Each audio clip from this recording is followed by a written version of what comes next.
everybody, my name is Eric Hopkins, and this is my good buddy Brendan, and welcome to our YouTube channel. If you're finding us for the very first time, please click that like and subscribe button, and don't forget to hit the notification bell so you get all the notifications about when we put up new content right here on this channel. And well, preseason for the NFL season of 2021 is officially in the history books here, and we're going to get into some of the recap of week 3 of the preseason here before the regular season starts. In just a little bit over a week's time, we'll be watching the Dallas Cowboys at the Tampa Bay Buccaneers on the NFL kickoff night of Thursday of next week. But before we get into that, let's get into some of the scores from this week and some of the news and injuries. Yes, there were a few of those this week. Unfortunately, preseason reared its ugly head, and it's going to be causing a lot of havoc for some of these teams as well as in fantasy circles. So if you've had your fantasy football drafts right now or already, you might want to pay attention to some of these injury news here, as well as if you're going to have a fantasy draft coming up this weekend like we are on Sunday afternoon. So probably next week we may get into a little bit more information on that as well.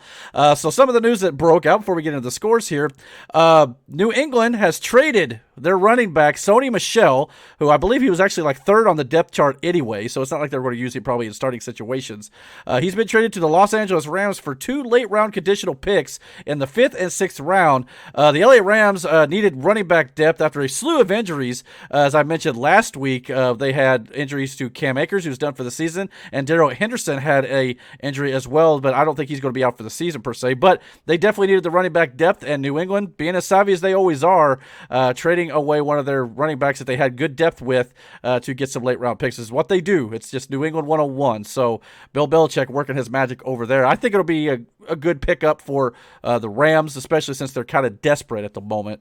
Sony Michel isn't terrible. I wouldn't call him the best running back in the league by any stretch of the imagination, but when you lose your best running back, you kind of got to do what you can just to kind of salvage the season. So good move on both parties' parts, I think. Jacksonville, their backup quarterback Gardner Minshew has been traded to the Philadelphia Eagles for a conditional 6th-round pick, which could become a 5th-rounder if Minshew plays in 50% of the plays in 3 games this season. That's a very specific scenario there, but he will now join Joe Flacco as a backup to Jalen Hurts in Philadelphia. So I don't think there's anything going on with Jalen Hurts. I could be wrong. I may be a little behind on my NFL news in that regard, but I know Flacco he threw 2 touchdown passes this week. Both of them were over 40 yards in this game in preseason, so that was interesting as well. Also, we had a few starting quarterbacks that were named by certain teams that had quarterback competitions going on. The Denver Broncos officially named Teddy Bridgewater as their quarterback for the season, or at least for now. We'll see what happens, and maybe Drew Lock could come in a little bit later. No surprise here, Jacksonville Jaguars named Trevor Lawrence their starting quarterback. You take a guy number 1, you better start him. Also, led to the trade with Gardner Minshew there. So I'm not even sure who his backup is at the top of my head. Any clue? I'm not sure. No. Which, to be honest, if he don't get hurt, he's the guy. You don't draft a guy, like I said, number 1 overall, and you bench the guy. He's going to play. And good for him. He actually looked good this weekend for the first time in the NFL, so that's a good thing. We'll get into that here in just a second. Jameis Winston has been named the starter for the New Orleans Saints. He beat out Taysom Hill, who, let's be honest, Taysom Hill is more of a wildcat gadget play type quarterback anyway. For everything I've seen, Jameis Winston's looking pretty decent. So we'll see what he does here in the absence of Drew Brees this season. And last but not least, for the starting quarterbacks that were named, Andy Dalton has been named the starting quarterback as of right now for the Chicago Bears. Me personally, though, I think by week 5, it's Justin Fields' job. I think Andy Dalton's probably, he may be okay, but Justin Fields has looked better than him in preseason. There's no doubt about it. But I think what the Chicago Bears are thinking right now is going with the veteran quarterback because he's got the experience in the NFL and, ease their young quarterback in, let him learn behind him and stuff like that. That's the old school mentality. But Justin Fields is going to have better play on the football field. I wouldn't be surprised if within the first month, Bears fans start chanting for Justin Fields. That's just kind of the way fan bases do to begin with when they want a guy that they've drafted into the starting lineup. So we'll have to see what they do there. So any thoughts on these news here before we move into some scores? No, I think you're right. Just going with the flow here tonight, Brandon is. So yeah, it's all good there. All right, then. Preseason week 3. Let's get into the recap of some of these scores here. First of all, I didn't even realize this. We were talking a little bit before the show started here that apparently a hurricane canceled one of the NFL preseason games this weekend. Yeah, I didn't know that either. I didn't know that at all. I totally spaced that out. But the Arizona Cardinals versus the New Orleans Saints game did not play. They were canceled due to Hurricane Ida, and so I guess that game is just not going to be rescheduled. It's no sense. It's preseason. Who cares? Yeah. So both teams just kind of get an extra week off here leading into the regular season. But we did have 15 other games that did take place this weekend. We'll start off with the Indianapolis Colts, undefeated in the preseason this year, which sometimes is not a good sign when it comes to regular season. Listen to me. That's as far as it's going. All right. Brandon has no hope for this season. He's trying. I'll give him credit. He's a loyal Colts fan, but he's a little concerned. Sad. Which we'll get into in just a second. But they defeat the Detroit Lions 27-17 here. This game, actually, the Colts got down by 2 scores, but apparently the Lions just didn't do much in the second half. And the Colts, their field goal game looks great. They had Eddie Pinheiro a few weeks ago that they ended up letting go. Of course, Rodrigo Blankenship as the incumbent here. And, of course, he made 4 field goals, a 31, a 36, 42, and a 43-yarder. So Rodrigo Blankenship is on fire, so that's good to see. He was good last year, too, so it's good to see last year's rookie still looking good here. So that's a good thing for the Colts. Now, the Colts do have a few other good things, and they got a few not-so-good things. On the good side of things, rookie Kwity Paye, as we mentioned last week, the new defensive end, he is, again this week, looking outstanding. He opened the game up with a big strip sack to start the game, and it put the Colts into scoring position from the opening jump here. So, again, if we could get that kid to play like he is playing right now in the regular season, we've got ourselves a good number 1 overall draft pick that the Colts took in the first round. So I think he's looking outstanding. So maybe next year you get another guy on the other side and get your old Freeney and Mathis double team thing going on both defensive ends.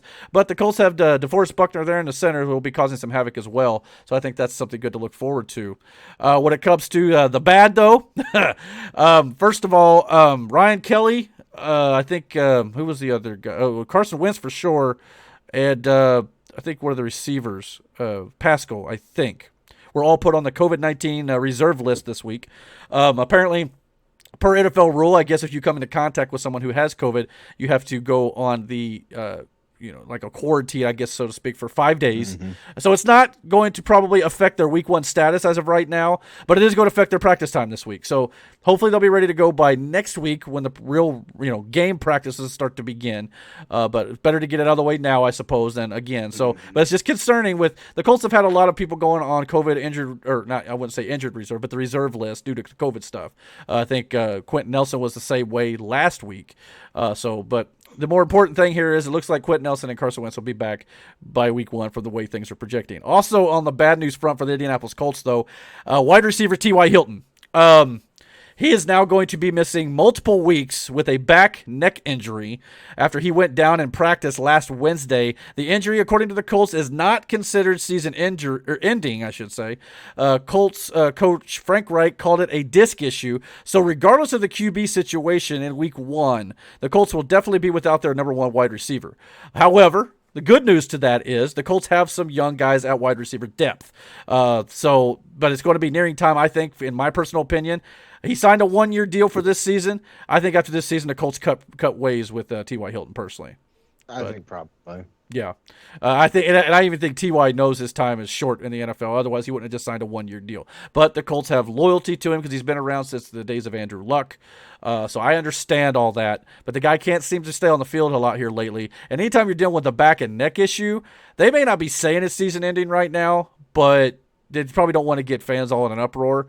But it may be coming at some point in the next few years or next few weeks that it could become season ending. But that's just my opinion. Mm-hmm. They're not denying it will be either, so that's always a concern. But like I said, we've got Michael Pittman, who will probably become our new number 1. Zach Pascal's been playing well as well. If Paris Campbell can stay healthy, he's a good, speedy guy in the slot. And with this young kid we've got, this Michael Strachan, been playing well in the preseason as well. Plus, we've got 3 capable tight ends who can, and we can always run Naheem Hines, in pass plays as well. And we've got a great running back core. So I still think the offense looks in good shape. It's just that this injury and, of course, all the other stuff that we've dealt with in the preseason, hopefully we're getting the bad out of the way early. But it's just we'll have to wait and see. Any other thoughts on the Colts here since you're a fan? I know you're worried. Don't make me sad, man. Don't make you sad. Hey, I'm trying to encourage you here. Trying to give you the bad news. I know. It's just show us on the field. I think if let's say we go into week 1 against a pretty good team in the Seattle Seahawks. If we beat them at home, you gonna feel a little better? Yeah. Yeah, a little bit better. I think I would. Once the season starts and I feel like we can get some traction under our feet. Mm-hmm. I'll be more, okay, let's go. But right now, like, you hear preseason and then you hear like injuries and then this person's questionable. It's like, fucking come on. Like, I don't need this right now. Mm-hmm. And then, of course, when all this stuff drops right before the season, it gets your fan base concerned. But at the same time, the Colts seem to have, of course, they're not going to come out and tell you, oh, well, God, this is terrible. We're all going to suck now. They're not going to say that. No team is going to say No, that. they're all going to come out and say the politically correct answer that corporate PR speaks, so to speak, and be like, yes, we're going to rely on the young guys. We're going to have the next man up, that sort of thing. Everybody talks positive right now. So we just have to wait and see it on the field. I think that the Colts I know we're kind of lingering on the Colts here a little bit, but we're Colts fans here. But I think the Colts, on the whole, they are set up to have some success despite the things that are going on. But speaking of injuries, though, there was one more. The Colts' third-string quarterback, Sam Ehlinger, who has been splitting first-team reps in preseason with Jacob Eason, he did suffer a knee sprain, and he will be out 5 to 6 weeks. So, regardless of what happens with Carson Wentz, if Wentz does not play, it is now confirmed it will be Jacob Eason under center in week 1 because there will be no Sam Ehlinger there at that time. But like I said, for now, it sounds like Carson Wentz will be ready to go. But we'll have to, because he's been looking good, but we'll have to wait and see. But yeah, that's all the Colts news. A lot of news there. So there's a lot going on in Indy, but hopefully they'll get all that squared away before week 1 starts. All right, Yeah, I think I've still got hope. I'm not going to, completely be like, oh, what was me until, a little bit into the season here. But yeah, but it would be a little bit in the season. You'd still be like, I mean, we got. Well, and here's the thing too. You got to understand this too. The Colts' first month or so is a rough stretch. They've got some playoff caliber teams that they got to play early on. It does tend to get a little bit better. Of course, when you say a little bit better, we're talking division games. Tennessee's going to be trouble, but it seems that it doesn't matter if it's Jacksonville or Houston, even if they both are terrible in the win-loss record. Just ask Houston or Jacksonville last year. We lost. I think Jacksonville won one whole game all season, and it was against the Colts in week 1. So, I mean, just because it's Jacksonville and Houston, even if they do suck, they always play the division rival Colts tough. So, it's going to be a tough road. There were so many things last year that irritated me with the Colts. Vinatieri being one of them, but Vinatieri wasn't there last year. Oh, no, not last year, the year before. Yeah, I get you there, yeah. And then I'm like, okay, look. We'll get through the rest of that season. And then I was like, next season, I'm going to be way more hopeful. Then we had, Phillip Rivers? Yeah, Rivers last year. And he was good in spurts, a lot, actually, I think. But there were times he was like... The only time he's good in spurts is in the bedroom, okay? Oh, my! Well, all right? Brother, just going to call the man out. I mean, if he wants to have kids, man, good on him. He's got a lot of them. But, that's the only time it counted. You understand me? Shout out to Phillip Rivers, by the way, who's now coaching high school football. I want to say it's maybe for one of his kids. I'm not sure. But he won his first game as a head coach. 49-0. One of his kids. Oh, well, damn. 49-0, his first high school coaching game. So good for him. Why couldn't you do that here? And I will say, he won us some games, and I thought he looked at it. The thing that always frustrated me with Phillip Rivers is he was definitely not afraid to throw the ball deep, which is good. We needed a guy who could throw the ball deep, which I think Wentz will still do. But there were times he'd sail the ball way too far, intercepted, or underneath. So there were times the interceptions got a little to me. But we knew that going into the season that was going to happen when they did that. It doesn't matter if you can throw the ball that deep if you throw it to the other person on the opposite fucking team. Yeah, it doesn't matter. Hopefully, Wentz will do the same, but maybe keep the interceptions. What do you mean? What do you mean? Well, he's got a cannon, so he very well could throw it deep. But not to the wrong team. Well, yeah, we don't want that, absolutely. But I mean, it does happen. He could do the same. I'm like, no. No, I meant as in throwing the ball farther down the field. But yeah, interception. No, let's not do that. But yeah, I mean, Carson Wentz. As long as they can limit the turnovers, I want a guy to throw the ball deep. But anytime you throw the ball deep downfield, you run that risk of throwing the interception. Just the way it is. Catch the ball deep too. Well, yeah, hopefully a guy would be wide open or something like that. But if it's contested, you definitely run that. No, what I'm saying is like, I know we have a couple of receivers. Pittman's going to improve. He improved greatly in the second half of last season. He started slow, but a lot of rookie receivers start slow in the NFL. By the end of last season with Rivers, he was actually becoming very good. So if he can progress into year 2, which a lot of receivers tend to do, I think he could be a very good stud. Like I do. I think, with the right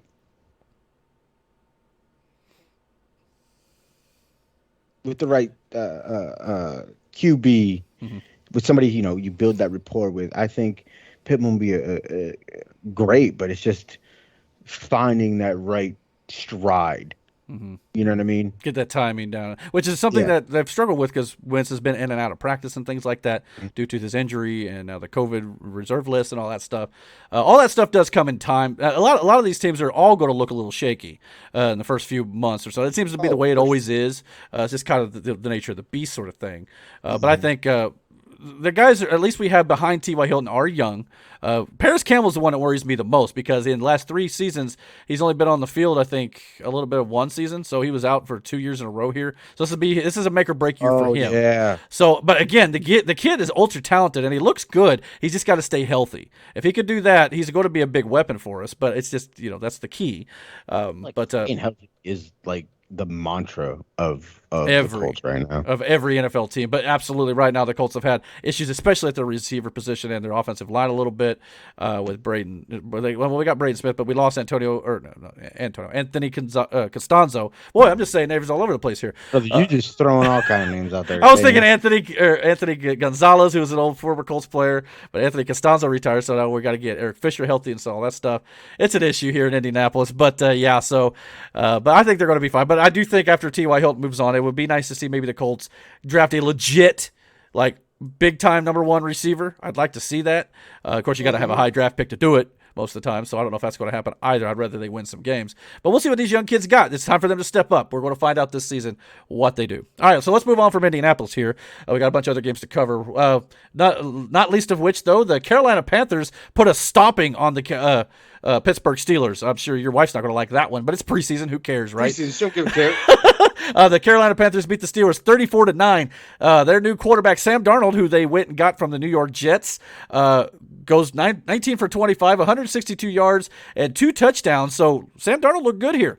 I know a lot of people are expecting the Panthers offense to actually be pretty good. People tend to forget that Sam Darnold was under an Adam Gase-led offense where a lot of people did not shine very well in that offense. So now that he's out from underneath Adam Gase, he is with some better coaches in Carolina. He's got DJ Moore. They've got Robbie Anderson. And of course, Christian McCaffrey. That never hurts a quarterback at all to have a big-time running back like that, as long as he can stay on the field too, which normally he does. I think he just had a fluke injury last year.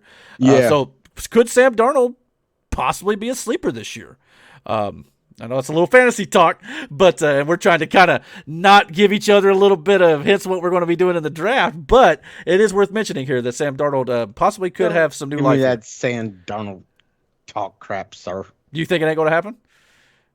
I think you're going to pick him up. No, I'm not saying that. I'm just saying that there's a possibility he could find new life on a new team. We've seen that happen with many players before. Lies. See how he's being coy here. He doesn't. We don't give away too much here before our draft, but definitely worth mentioning there. So if you're definitely looking for something maybe deep in the draft, maybe that's something to think about. We'll have to wait and see. The Philadelphia Eagles. They actually tied with the New York Jets here, final 31-31. I guess no one decided to go for overtime here. Is that the? It's preseason. They were like, all right, let's just get this out the way. I mean, I didn't see this game. I'm assuming they just opted not. I would hope they didn't play all the way through overtime and they just tied. That would be ridiculous. But I don't know. I didn't see the game. Joe Flacco, like I said earlier, threw for 2 touchdown passes, both of them over 40 yards. So big time. But again, it's Joe Flacco. How much is he going to see the field this year? I don't know. He said it's Joe Flacco. Like, no disrespect to Joe Flacco. He won a Super Bowl. Hit Joe with all the disrespect. I don't know. Everybody wants to call him Joe Elite and things like that. But to me, it's like he won that Super Bowl because of, Ed Reed, Terrell Suggs, Ray Lewis, that sort of thing. Nothing against Joe. But you just sounded like everything against Joe. I know I did. It came off pretty bad, didn't it? But, at the same time, it's like, all right, so we'll see if he plays. To a dude, smack him in the face, and go, "No disrespect."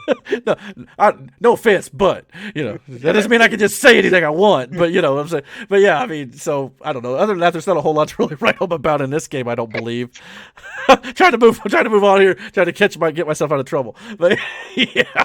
Up next, we had the Minnesota Vikings versus the Kansas City Chiefs. The Chiefs win here, 28-25. Patrick Mahomes. Touchdown pass to Tyreek Hill in this game. What else is new? They look all right. Now, that's a real question. Mm-hmm. Do you think the Chiefs are going to be as dominant as they were this year? Well, I don't know because that's the thing. They've had some success now for a few years. At some point, teams start to figure you out. That's absolutely a thing. A lot of people are talking about that with Lamar Jackson right now in Baltimore. How long is that streak going to run? No, I think Lamar's got a lot of things going for him He too. does. Still, I know a lot of people doubted he could throw passes, and last year he kind of proved that wrong. But at the same time, down the stretch, I'm not sure how well they looked. But yeah, there was definitely a lot of talk though about sometimes those running quarterbacks don't always pan out. Now Mahomes has that ability, but Mahomes is on another level when it comes to the passing game and things like that. He's got a lot of weapons around him too. A lot of good pass catching running backs. It's like that's what I was trying to really get at. Like, I'm not trying to downplay Patrick Mahomes' ability here, right? But he's got a lot to work with too. He does. He's got, and Andy Reid not being the least of which, who's a good head coach of the NFL as well. So I mean, that's the thing about the NFL. It is a team sport. Peyton Manning's a prime example. I mean, great player, but there for a few years there, he didn't have a whole lot around him in regards to defense, things like that sometimes. So there was other times with like offensive line issues, which Luck also had issues with that as well. You can have great players, but if you don't have the right teammates, the right coaching staff, everything, right, owner, general manager, the whole 9 yards, it's hard to win in the NFL, which is why it's fun to watch because there's a lot of real life drama that goes into it. Yeah, I mean, until the Chiefs don't play well, I have a hard time not thinking they're going to be good. You know what I mean? Yeah. But it does tend to happen with the best of them. Sometimes they do kind of come up and hit that wall. Until, like I said, until then, I'm going to roll with the Chiefs as much as possible. I mean, that's just good common sense. But yeah, there's all it takes is one swift injury too, which is never. I mean, we don't wish that on anybody. But I mean, there was a little bit of time there. I think even Mahomes missed some time. It wasn't very long. Last couple of years, he got injured. But yeah, it did kind of affect him a little bit. All it takes is one injury to him, and things change. Or Tyreek Hill, but the thing with Kansas City is they got so many receivers. Yeah, they got. Yeah, Tyreek a lot of Hill, as potent as a weapon as he is, he's not the only one. The cheetah, as they call him, I think. Brother. Yeah. But yeah, he scores here. Definitely, the starters look good, and then they pulled him out not too long after that. But yeah, nothing new to write home about there. So yeah, until that changes, I think you got to trust the Chiefs, and obviously the Chiefs fans hoping they get back to the big dance here with Patrick Mahomes, who could definitely be a multiple Super Bowl winning quarterback at some point here in his career. So we'll see what happens there. The Packers versus the Bills here. The Bills shut out the Packers 19-0. Obviously, I don't think the Packers played anybody. From what I could tell. Again, I didn't see this game, but the Buffalo Bills, Josh Allen, though, he did play for the Bills. He looked good, 20 for 26, 194 yards, 2 touchdown passes, and a lot of talk going around. Emmanuel Sanders may be the go-to guy outside of Stephon Diggs here in that offense. The new addition they've got there, so interesting to note there. But Josh Allen looking like his an MVP caliber player already in preseason. So that's another kid. You heard what the champ said, a number 1 overall. Did he say that, really? I know he had him in our fantasy league last year. That's one of the reasons he won the fantasy football championships, because Josh Allen came on a little bit before the previous year, but definitely last year he looked every bit of a good quarterback here. So the Bills have a legit shot of being Super Bowl contenders, no doubt about that, as long as their defense and everything goes. Now, their run game is a little weak, but when you got a quarterback this good, and Josh Allen can run the ball as well, he's kind of got this Patrick Mahomes thing going a little bit. Maybe not like the no-look passes and things like that. But, yeah. See, but all that showiness and cockiness eventually is going to bite you in the ass. Yeah, and I mean, and of course, the Chiefs were ahead of – was it the Bucs they lost? No. I can't remember. There was a Super Bowl the Chiefs were ahead, and they lost. Because Mahomes has been to another one besides the one they won, I thought. But it's been a minute, so I've slept since then. But yeah, so yeah, you're right. It will bite you in the butt sometimes if you're not looking where you're throwing the ball. You can't do that, backyard football all the time. Ask Brett Favre how well that paid off, because a lot of times, he just sling it and no bueno. It paid off pretty well because he went from the Packers to the Jets and then the Vikings. Vikings, yeah. After he retired from playing the Jets because they wouldn't want. It was the Jets. Release him. Was it the Jets? Yeah, it was the Jets. They didn't want to release him, so he retired and then immediately went to Minnesota. He wanted to go play the Packers twice a year. And that first year, he made a statement when he was with Minnesota. They came this close to a Super Bowl had it not been for the New Orleans Saints, and that would have been, I believe that was the year the Saints played the Colts. So it could have been Brett Favre versus Peyton Manning, which would have been cool to watch. But at the same time, not meant to be. But yeah, that was a great season by Brett Favre. Then the next year he just fell off a cliff. But yeah, Father Time's undefeated. So it's just the way. And I'm still not saying it's going to happen, because as we're going to get into in a little bit, I'm waiting for that to happen with Tom Brady. But it's going to happen one day. Is like the Ric Flair of football. Yeah, he's going to be doing it until he's dead. Yeah. Even Peyton Manning said in his Hall of Fame speech, in 35 years when he's inducted into the Hall of Fame, because he'll be playing that long. So, yeah, I mean, but yeah. He's like the Ric Flair of football, except for his drip ain't like Rick's, though. Rick got that. No, man, yeah. I mean, Rick got that sauce. The nature boy. Rick got that back of the train sauce. Yeah, actually, I heard somewhere that was actually not him, that they confirmed it was, but I don't know if that's true or not. It kind of takes away a little bit of the mystique, though, doesn't it? I know. But anyhow, I like to believe it's Rick. It can still be in our head canon. It's all good. Still real to me, damn it. Right, it's still real to me, man. But that's pro wrestling. But yeah, so let's move on to the next game here. The Baltimore Ravens defeated the Washington football team that we discussed needed a mascot name. Yeah, the Ravens win 37-3 here, but it did not come without a heavy price here. Their starting running back, J.K. Dobbins, is now out for the season after he got sucks ass. Yeah, because I've seen Dobbins. Mm-hmm. I've seen Dobbins run all over y'all.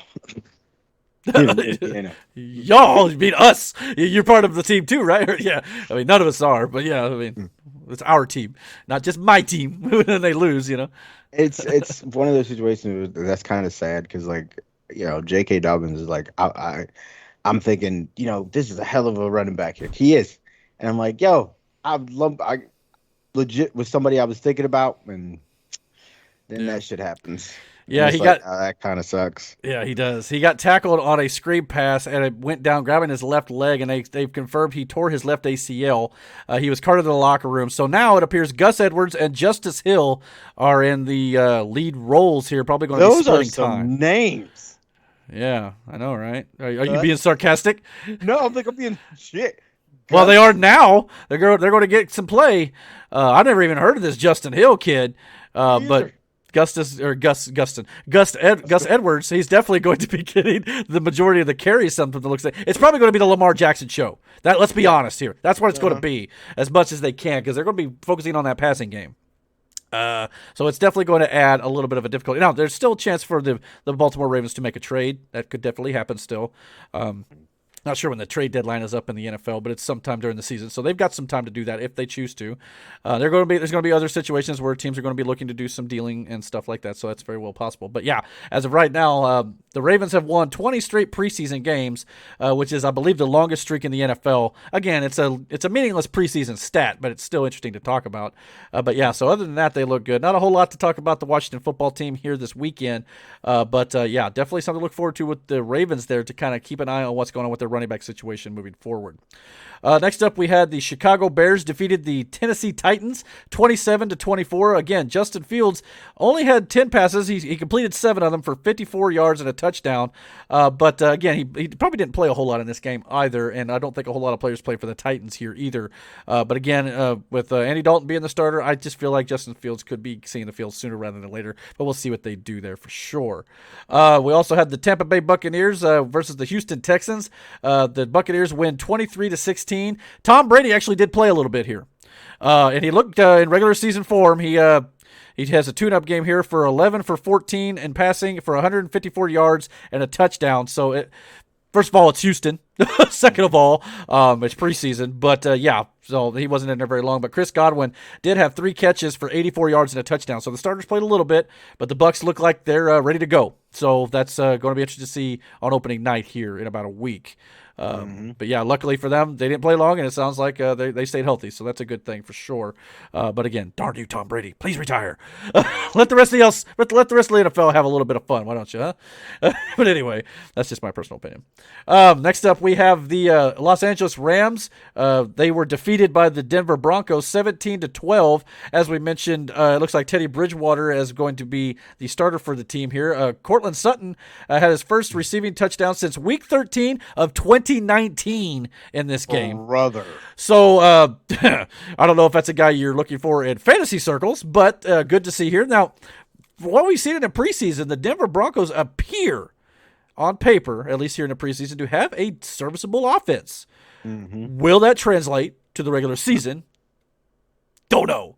I mean, I don't even know who their running back is. I still think it's Philip Lindsay, if I'm not mistaken. He may be one of the top guys in that running back. I'm not sure. Don't quote me on that.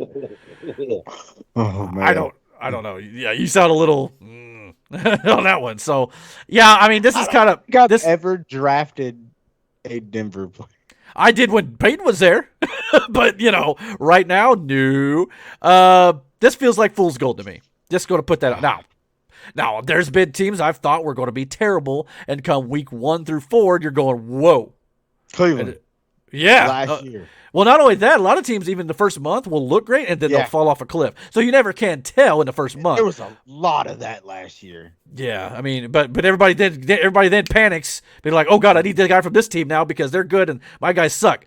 That happens in fantasy football. But you also got to remember, sometimes in a month, they show their true colors. It's an interesting game to play. But, yeah, I mean. Fitzpatrick magic. You'd be like, yo, he's hot right now. And then he just ass. Yeah, Fitzmagic has those things where he'll have 2 or 3, maybe 4 games good a year. We'll see what he does this year. I believe he is the starter for the Washington football team right now, but they do have that Taylor Heineke. But I don't know if they're fully prepared to make him a starter. Glad yeah, that the team with no name has a yes. Mm-hmm. Yeah, but so we'll see what they do. But I mean, they've got some good talent on that offense too. We'll see what happens. But Fitzmagic, sometimes it comes and goes, so we'll see what he does with that team for sure. But yeah, the Broncos definitely get a win here. The Rams, I don't think they played a whole lot of their starters in this game. But again, it's weird how this year's preseason, since it's only 3 weeks, the strategy these teams have been taking. Used to in the 4-game preseason schedule, every team would play their starters for the majority of the Week 3 game. This year, which is interesting to see, which they may kind of fall into a pattern at some point, but teams are taking different approaches to their preseason schedules here. Certain players are playing in certain games, like Tom Brady played this time. Other teams are not playing their starters at all in preseason. It just depends on the team's situation. They're maybe wanting to see who they want to start. It's interesting to see the different strategery. I about said that was a George W. Bush line, if I remember correctly. But yeah, but it's interesting to see the strategies being played out here by these teams in the preseason under the new format. So it's just kind of fun to watch as a fan. Yeah, I know. I just got tongue tied. My mouth said yes. My brain said nope. But yeah, so anyway. Moving on. The Los Angeles Chargers got shut out by the Seattle Seahawks 27-0. Scary if you're a Colts fan. They should be. Well, again, the Chargers are, like I just said, are one of those teams who said from the get-go, from week 1 on, they will not play a single starter in the preseason. So we've not seen Justin Herbert. We've not seen Keenan Allen. No Austin Eckler. None of these guys have seen the field. So whatever. The Seahawks, it's interesting to note, not a whole lot to mention from this game other than the fact that they have scored the most points in a preseason game since 2017 in this game by scoring 27. Again, it's a preseason stat, but we're going to kind of run over the stats here on all these games, including in the regular season, so we'll go over that here. So, but yeah, I don't know if anybody like Russell Wilson really played. I don't think they did, so it's just kind of there. But yeah, 27-0. Then we had the Jacksonville Jaguars defeated the Dallas Cowboys 34-14. As I mentioned at the beginning of this show, we were talking about the starting quarterbacks. Trevor Lawrence was named the starter of the Jacksonville Jaguars. And for the first time since he got to the NFL, it was his first legit good-looking game here. He actually went 11 for 12, only missed 1 pass, and he had 139 yards and 2 touchdowns against Dallas's defense. Now, it's preseason. Not saying Trevor Lawrence won't be good because he is the number 1 overall draft pick in this year's draft. But it's also interesting to note the Cowboys over the last few years, their pass defense has been atrocious. Especially last year before Dak Prescott got hurt. Dak Prescott was putting up record fantasy football numbers because he had to throw the ball everywhere because their team, they were always behind. So did that play into the Trevor Lawrence good game here? I don't know. I still want to see Trevor Lawrence in regular season play. That's where it's going to count against first, starting lineups and things like that. So we'll see what they do here. But the Jaguars also score the most in a preseason game that they've had since the year 2000. So that's been a minute. But yeah, the Cowboys, not much to write home about here. What's that? Real stat? Yeah, since 2000. Yep. Long time since the Jaguars have had that many points in a preseason game. But again, preseason, I remember the year the Colts won the Super Bowl, they went 0-4 in the preseason, so it doesn't matter. And there have been other times where the Colts have been undefeated. They did horribly. Now, it's not always a barometer of what's going to happen, especially for Indy, but whenever the Colts go undefeated in the preseason like they did this year, some fans do still get a little concerned based on recent memory, but it doesn't necessarily matter. Maybe, they could be just as undefeated as they were in preseason, so we'll just have to wait and see. Then we had the Miami Dolphins defeating the Cincinnati Bengals here, 29-26. Not a whole lot to go home about. I believe one of the backup quarterbacks for the Dolphins did get the go-ahead 34-yard touchdown pass with 1:21 remaining to win this game. So there was a bit of a comeback here by the Dolphins reserves. But other than that, not a whole lot to write home about in this game. Then we had the San Francisco 49ers winning 34-10 over the Las Vegas Raiders. There was the San Francisco 49ers scored the most rushing touchdowns in a preseason game since 2016 with four rushing touchdowns in this game. Interesting because, their running back field is, I don't know if they got a clear-cut number one there either. It's Mostert, and I can't even tell you who the other. There's still the three, man. Mostert, I had it here. Let me pull it up. I have it on my phone. But yeah, there was let's see here. I'm trying not to kill too much time here. It's Mostert. All three of the motherfuckers last year. Well, right now it's Mostert, Trey Sermon, and Wayne Gallman. So yeah, I know. I think it's going to be, if I'm not mistaken, Sermon and Moisture. Obviously, Moisture is the starter, but Sermon had quite a few good runs, so it's one of those situations where maybe one will start over the other, but they'll both share snaps. Calling the protections, calling everything out, identifying. Sorry about that video there. I got a little audio coming through here.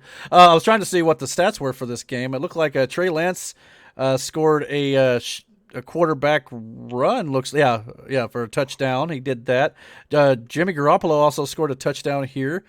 So both quarterbacks kind of going. And I know they've talked about who's going to be the starter there too. I'm not sure they've actually named a starter yet. But again, you get the young guy in Trey Lance, or do you go with the guy who's got the most experience in Jimmy Garoppolo? We'll have to wait and see what they do. A lot of touchdowns or field goals, I should say here. But yeah, interesting to note in this game too, Trey Lance did injure himself a little bit. He hurt his finger, and he said after the game he thought he did it when he jammed his finger against another player's helmet. He will reportedly miss 7 days due to a small chip in his finger. It's kind of hard for us to kind of wrap our head around what that exactly means. I don't know what that means. What do you mean you chipped a finger?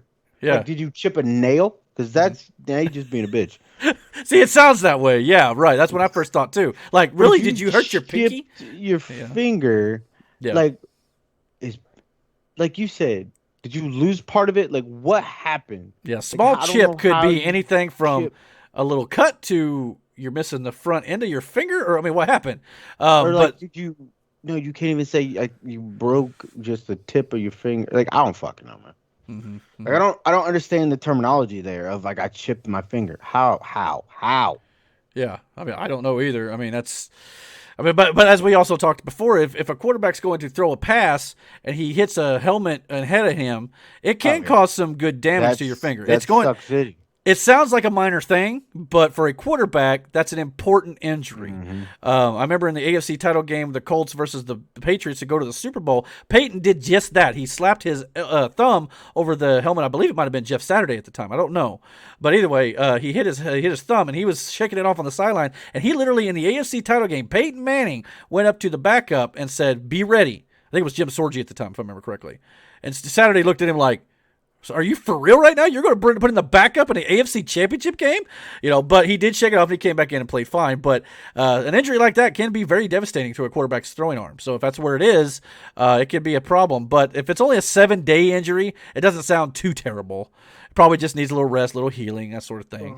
But it's better than a break or something to that effect. So we'll see what they do and who they name as a starter. They may have done so already, but I don't have that news available right now. Also, another injury. I wanted to jump back to the Jacksonville Jaguars real quick because I did miss it. I wanted to cover it before the show was out. Former Clemson and Jaguars #1 overall pick this season. He is done for the season, by the way. Running back Travis Etienne, who was the quarterback who played with Trevor Lawrence in college. They drafted him this year. He is done. He had a midfoot sprain that they determined was a Lisfranc injury. So this is a big injury for the season, but it can also sometimes mean career ending. So his career in the NFL may be over before it's even started, unfortunately. That would suck, dude. Yeah, so that's a sad thing to hear. We wish the best to Travis Etienne here. I know a lot of people were excited to see him playing with Trevor Lawrence in the NFL like he did in college. But it definitely sounds like when it comes to their running back situation, the standout running back from last year, James Robinson, who had a good year in 2020, appears to be the clear-cut starter now in Jacksonville, no doubt about it. And to me, when they drafted Travis Etienne, I thought, why are you drafting this kid? You've got this guy who just had a great season in James Robinson. But they felt that I think they initially reported they wanted to use him as a third down back, like a pass catcher out of the backfield, things like that, kind of like a Nyheim Hines for the Colts. So it made some sense, I suppose. But yeah, definitely sucks for him here. Hopefully he'll be able to come back maybe next season or something. But it just depends on how severe that is. But those injuries can be devastating to a running back for sure, or anybody for sure. All right, so let's move on to the last two games here, and we'll get out of here, I think, for this week. The Patriots win over the New York Giants, 22-20. I don't mind if the Patriots beat the Giants now instead of in the Super Bowl. That's perfectly fine with me. But of note, Mac Jones again looked good in this game. Mac Jones went 10 for 14, 156 yards, and a laser touchdown pass for this game here, so he looked good. Again, this is a situation where I believe Cam Newton is a starter right now. But much like the Chicago Bears situation, it feels to me about a month in, if Cam starts to struggle, because Cam did struggle last year at times. Now, granted, first season with a new team, they didn't get a full off season due to the pandemic or anything like that, so Cam may be better this year. Granted, I'm going to give credit where it's due there. But if Cam starts to struggle, how long before the New England fans start to chant for Mac Jones? And to be honest, it would be an okay move. I think they look about on par with each other at this point. From what I've seen. Now, we'll have to see what the New England Patriots do. Bill Belichick is not stupid. That's one thing as much as I don't care for Belichick, he's smart. Bill Belichick ain't going to pander to that fucking crowd either. No, he's going to do what he wants to do. Yeah. Yeah, no doubt about that. If he feels like it's the right move for his football team, he's going to make that move, regardless of whether the fans want the Cam Newton or whoever it is at the time. He's going to make that move for sure. A guy, I can't remember, I don't know the guy's first name, but R. Stevenson for the New England Patriots, a running back, had 5 rushing touchdowns in this game. Holy cow. But again, they've got is it Deion Harris? I think it's Deion Harris. I think it's his name. And then James White. So they're going to have those two guys most likely going to be their main running backs. I think it's Deion. Forgive me if it's not. But this kid, whoever this kid is, had some good run in the preseason. So making a case to make the main roster here after the 53-man cut down, which should be coming this week as well. That's a sad day for football right there. yeah, absolutely. Our last game of the week is, of course, the Cleveland Browns, as you mentioned a while ago, looked absolutely stellar last year. Well, went toe-to-toe. Who did they beat? Who did they beat in the playoffs? I know they went against Kansas City and they lost, but they almost got Kansas City. That was how close it was. But yeah, Pittsburgh they beat? Yes, it was. They destroyed them. Yeah. That was a hard time for Steelers. You better pull that one back, boss, saying shit like that. That's blasphemous. Maybe to your wife, but to me, it's like I kind of got a kick I'm not out about to. Yeah. You keep that on the down low. Make sure she say nothing. If she listens to this, I apologize. But at the same time, you meant it. You know it. You smiled when you said it. No, they're in the AFC. They may get the Colts one day too, so I'm not going to get too far ahead of myself. Go get them this year. She looked because she was trying to see because we were talking about going up to a game, and so she looked to see if they were playing. They're not playing them this year. So who's the Browns or the Steelers? Steelers. Playing the Colts. Yeah. Steelers. I don't know who all. I don't think they're all. I don't think the AFC North is on the Colts schedule this year. But but the playoffs though is another thing. So if we'll say we're able to get there, the Browns could be definitely a tough team to. I think so. I think so. Like Cleveland had this weird surge last year, and then I had to endure all of my friends that I know that are Cleveland fans. Because you're from Ohio, Shut up, all of you, shut up. But I mean, they have a right to be excited though. Let's be honest. All three of y'all, shut up. All three of y'all. I think I might have met one of them. On one of our old podcasts. But no, I'm happy for Cleveland fans. I am, because I mean they've, say what you want about Cleveland or Cleveland in general, whatever. They have stuck with their team through the worst of worst times. So for the most part, if you don't stick with their team, they burn your jerseys. Yeah, well, and again, I mean, a lot of people, football or sports in general, if you're with a team, you should stick with them through the good and the bad. Otherwise, you can't claim to be their fan. That's the thing, Matt. Let's not even talk about that. Yeah, our fantasy football champion, bandwagoner of bandwagoners. There are some diehard fans, no matter what. Just same thing, but like to me, the teams with the most ravenous fan bases, to me, without a shadow of a doubt, because I know a lot of them, are the Cleveland Browns fans. And I'm talking about the ones that when the team moved to Baltimore, fucking went to Baltimore with them. You know what I'm saying? Mm-hmm. Right. And Raiders fans. I don't know why Raiders fans are as loyal as they are, but by golly, George, it's ride or die there in Oakland. Now, that's the thing, too. Are them Oakland fans, did they move with them? Yeah. There are a ton of Raiders fans who are just Raiders fans, regardless of when they left Oakland and they're now in Las Vegas. These are still season ticket holders and are going to every fucking game.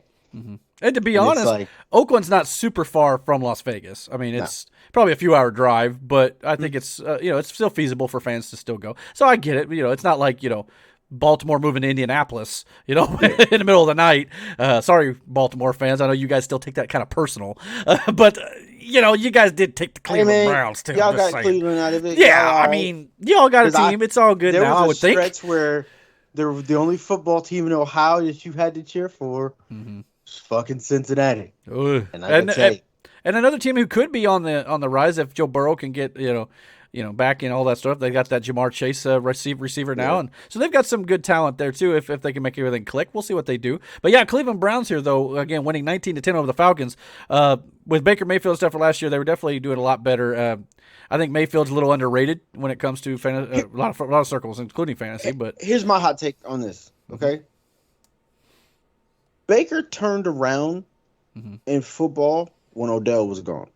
That is true. They got Odell Beckham last year, and it felt like, of course, it seems like a lot of teams when Odell kind of goes down. I think even the Giants a little bit had that issue a little bit when Odell got hurt. Just kind of felt like the rest of the receivers stepped it up, which of course they have to step it up with a guy. I mean, Odell's very talented. I don't think it was a question of stepping it up. Yes, don't get me wrong. Odell's very talented. It's the ego he's got. Oh yeah. So I think more or less it's like when that aspect of his football team wasn't on the field, it freed him up to make smart decisions and make smart plays, and that's exactly what he did. He didn't have to feed the ball. Focus on fucking Odell the whole time. Mm-hmm, mm-hmm. Yeah, that's the problem with some of these diva receivers. They want the ball at all times, and even if they're not open, they feel like I can get the ball anyway, throw it my way, I'll catch it, regardless open or not. But sometimes when you don't have that pressure as a quarterback, it does free up the lanes for these other wide open guys that you would normally throw to if you wasn't getting pressured. So again, that's the whole team aspect of it too. You have to balance that to some degree. And I get it. You get a very talented receiver in Odell, the temptation would be there to throw to the guy. That too, regardless of who's open. But now you're able to see the field a little bit more because you have to. That helps. So, and I'll never forget. I'm not trying to become a Cleveland Brown fan or anything here, but I'll never forget when they brought in Baker Mayfield on his opening game. I believe it was about midway through. I can't remember who they were playing, but it was a few years ago when they brought him onto the field finally. He got to be the starter. I don't know if it was an injury or whatever it was. He came in. He threw the first pass, and that sucker was a bullet to the receiver. And I said audibly, out loud, by myself in my apartment, I said, uh-oh. Mm-hmm. Because a part of me in my head the Cleveland Browns might have just found somebody. Because I could just see the difference Now, granted, he's had his ups and downs a little bit too. Yes. But that first pass, it just took me aback. I was like, whoa. You haven't seen that Cleveland in a while. Here's the thing, though, and this is with any team. You build up rapport with a certain person, right? Mm-hmm. Yeah. Now, you may respect the guy coming in or the other guy who's there. But you respect him as that number 2 because you know who your number 1 is. Right. But when that number 1 goes down and that number 2 then has to step up, a lot of your own teammates, yes, they are your teammates. Yes, they're going to have your back in that situation, but not as much as they would that number 1. You know what I'm saying? Right. Because they build up that rapport. They have that kind of relationship. But once you work your way into that, and I think that's what his slip up was in a sense of like, yeah, his team respected him, but you got to think Cleveland was in a dark place at that time as a team in itself. Right. And once Baker kind of pulled that team together, that's when they started playing like crazy. You know what I mean? Yeah, absolutely. And everything started working for him. Well, not to mention that defense is nasty. Yeah, and if that carries over to this year, the momentum they had last year, but from the start of this year, I think Cleveland's going to be one hell of a team. Yeah, I mean, and I was trying to see who all the receivers were. The only one I've got here on my short list was Odell Beckham and Jarvis Landry, who's also not a too shabby receiver himself. But don't they still have Kareem Hunt? Don't me wrong. Yes, they've still got Nick Chubb and Kareem Hunt, so the running back position is stacked. All his faults, Kareem Hunt is still a hell of a fucking running back. And just think how good Kansas City would have been if they'd have kept him. I mean, Kansas City, don't get me wrong, they're fine, but I do too. Yeah, but the Browns took a shot on him, and if one of those two guys go down, you've got a surefire replacement to carry the load. Sure. But even so, with both guys healthy last year, they both. Well, I think there was a little bit of time there. I think Nick Chubb did go down a little bit, but at the same time, suspended for a couple games, wasn't he? He might have been. So, but they kind of again picked up the load for the other guy. But when you got both guys healthy, that's a dual threat right there, especially if you get one guy lined up in a slot or something like that, for sure. But yeah, I mean, they've also got Austin Hooper and then David Njoku too as well. Still, so they've got a couple good. Yeah, they got. I don't know when they got him. Yeah, they got Njoku as well. Fuck did they pick up Njoku? Well, they had Njoku for a while. I'm pretty sure. But yeah, Austin Hooper may be new. I want to say he might have been there last year, but I'm not sure. But yeah, Hooper. I thought. Could be wrong because remember you might be right. I can't remember because Atlanta went. Now it may have happened this year, but I'm pretty sure it was last year. But Atlanta drafted that big time supposed tight end Kyle Pitts. He's supposedly supposed to be a big time college receiver, one of the best prospects coming out of college. But that's another thing in Atlanta, though. Speaking of this game, since they played the Browns here, Atlanta going to need to find somebody to fill some of those catches that Julio Jones is leaving vacant here. Kyle Pitts may be that guy, and obviously it's going to benefit Calvin Ridley, no doubt about that. Now the other side, I'm not sure. I want to say they drafted a receiver though too. I thought they drafted a kid to replace. Let me see here before we get too far into this here. Well, no. Russell Gage, who is actually a good receiver too. And a guy, don't ask me to pronounce his name, Olamide Zaccheaus is the third guy. Don't know. Got it, big dog. That's my guess. But yeah, Russell Gage came on a little bit there too. But yeah, it sounds like Kyle Pitts is going to be possibly taking a lot of these targets from Julio Jones that he left there. Because, I mean, I don't think their running game is anything to write home about. I mean, Mike Davis is serviceable. But what's the other guy's name here? Javion Hawkins? Never heard of him. So, again, this may be the year we hear about him. Maybe. I mean, there's a lot of times these guys that going into week one, you just kind of like, never heard of you, but then out of nowhere, boom, So it's one of those things about football in general, and especially fantasy football, which I'm looking forward to this weekend, our draft. I guess we'll wrap up the show with that. Definitely our draft is this Sunday around 2 o'clock, so we're going to have our the start of our keeper league here in our fantasy league as well. So I'm looking forward to doing that. Trying to keep everything kind of close to the vest here, even though I'm still trying to get caught up to speed here. I'm still about a week. I'm going to be fully transparent. Brandon's like, I got this. It's all mine. I don't know about all that. Don't get me wrong. I'd like to see Brandon win him a championship this year. Me too. Yeah, I've been trying. Last couple of years have been rough, buddy. Full disclosure here on the channel, I've won 3 times in this league. The guy who's won the most in this league since we started it about, since 2005, I think it was? 2005, 2007, somewhere? 2007, I think it was. So we've been doing this for a while, but got to get that humble brag in there, you know what I mean? Yeah, so I mean, I want to do that, but yeah, our current champ Matt, I'm gonna see if we can get him on this channel at some point here talking some football, which could be an experience for you all. I'm not talking football. Believe me, when he comes on this channel, I'm gonna implore everybody not to unsubscribe because he has that effect on people. No. Special. Yeah, he's a good kid though. We love him, and hopefully he'll join us here sometime talking some fantasy because he's going to be doing some trash talking. But that could be a lot of fun. But yeah, we're looking forward to that this weekend, and maybe we'll let you guys know who our teams are maybe next week, because all we got next week to do is really preview week 1. We may go over some previews and maybe go over some latest news and things that may have dropped in throughout the week. But other than that, we'll probably just get into what's going on there and probably discuss our fantasy league a little bit. So tune in for that as well, and we'll be doing that next week. So any other thoughts before we head out of here? Fuck them fish, John. I ain't forgot, John.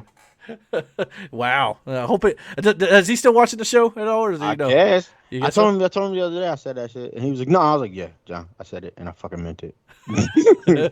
He could be like, "Well, screw them horses too, man." Those little, he can't.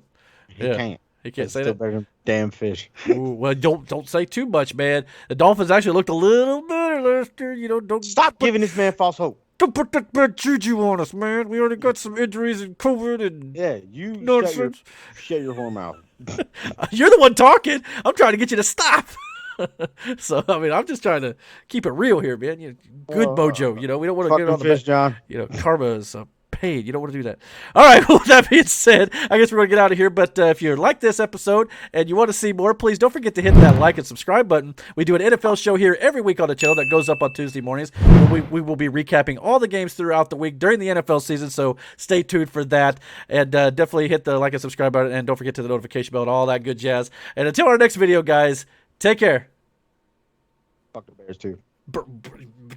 Man, you gonna get everybody at work mad at us. We